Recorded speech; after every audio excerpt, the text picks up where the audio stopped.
আসসালামু আলাইকুম। আশা করি আপনারা সবাই ভালো আছেন। আহ আজকে ঘড়ির কাঁটায় ২৮ অক্টোবর ২০২৫-এ এই হচ্ছে আমাদের পুকুর, যেটা দেখতে পাচ্ছেন। গ্রামে আসার পরে আজকে ১ম দিন হচ্ছে একটু বের হইছি। আর পুকুরের পাশেই যে গাছগুলো দেখতে পাচ্ছেন এগুলো হচ্ছে আমাদের কলার বাগান।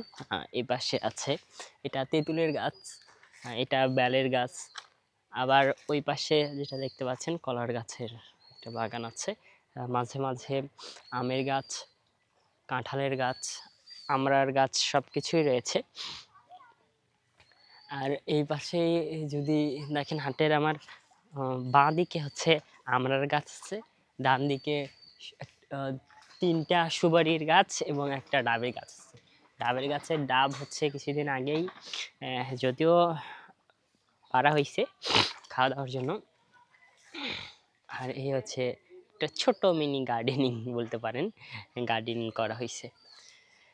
গ্রামীণ পরিবেশ বলতে এক অন্যরকম পরিবেশ। আজকে আমার ছোট বোন আর আব্বু বা মাছ মারলো এখানে।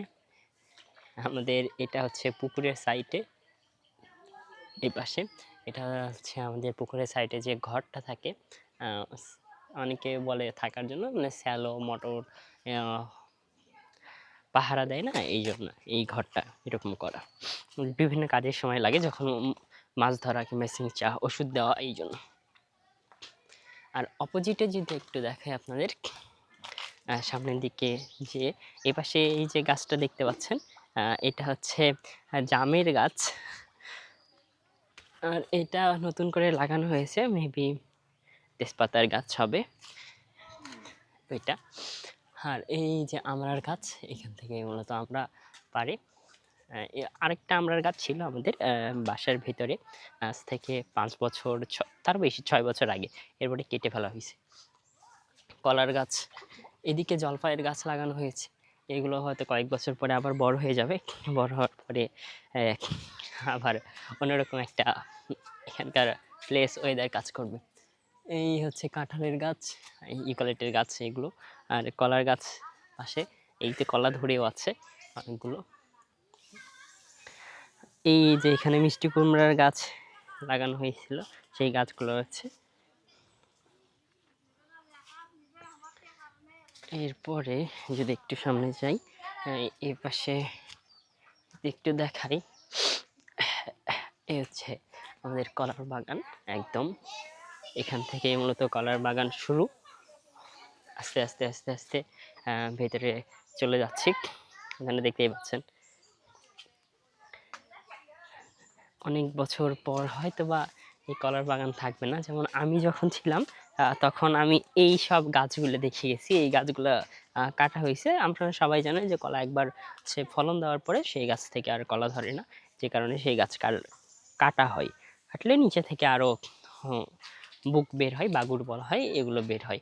যেমন এই বাগুরটা পুরো করা হয়েছে, কাটা হয়েছে। এখন আবার নিচে কুশি বের হয়েছে, ছোট ছোট করে গাছ বের হবে, পরে সেখান থেকে আবার কলা ধরবে।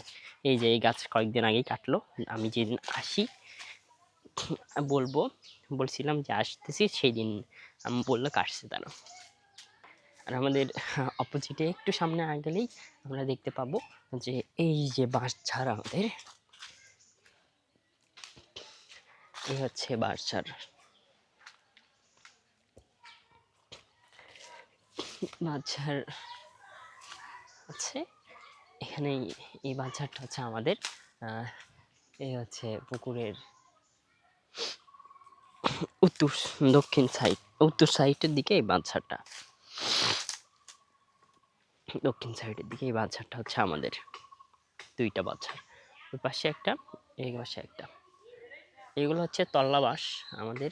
আর এই পাশে এগুলোটা হচ্ছে ভালকো বলা হয় আমাদের বগুড়ার ভাষায়। এই হচ্ছে মূলত আমাদের পুকুরের চারপাশে পরিবেশ এবং বাসার চারপাশে পরিবেশ। আর এপাশে এই যে বাড়িগুলো দেখতে পাচ্ছেন ছোট ছোট টিনের, এগুলো হচ্ছে এই পাশে মানুষদের বাসা। বেশিরভাগই সবাই ওইরকম করেই ছোট ছোট বাসা করে রাখছে, টিনের বাসা করে রাখছে। এইগুলো বাসা হয়তো একসময় পরিবর্তন হয়ে যাবে, ছাদ হয়ে যাবে, বিল্ডিং উঠবে সময়ের সাথে সাথে। এই ছিল মূলত ছোট্ট একটা ভিডিও। আর ভিডিওটা আমার জন্যই করতেছি আজকে। ঘড়ির কাঁটায়, ক্যালেন্ডারের পাতায় সময় এখন 6টা বাজে ঘড়িতে। আর দিনের পাতায় যদি বলি, অক্টোবরের 28 তারিখ আজকে। 28 তারিখ 6টার সময়, হ্যাঁ, বিকাল বা সন্ধ্যা 6টা বলতে পারো। এই সময় ভিডিওটা করতেছি। আব্বু খাবার দিচ্ছে। এই হচ্ছে আমাদের পুকুর, প্রায়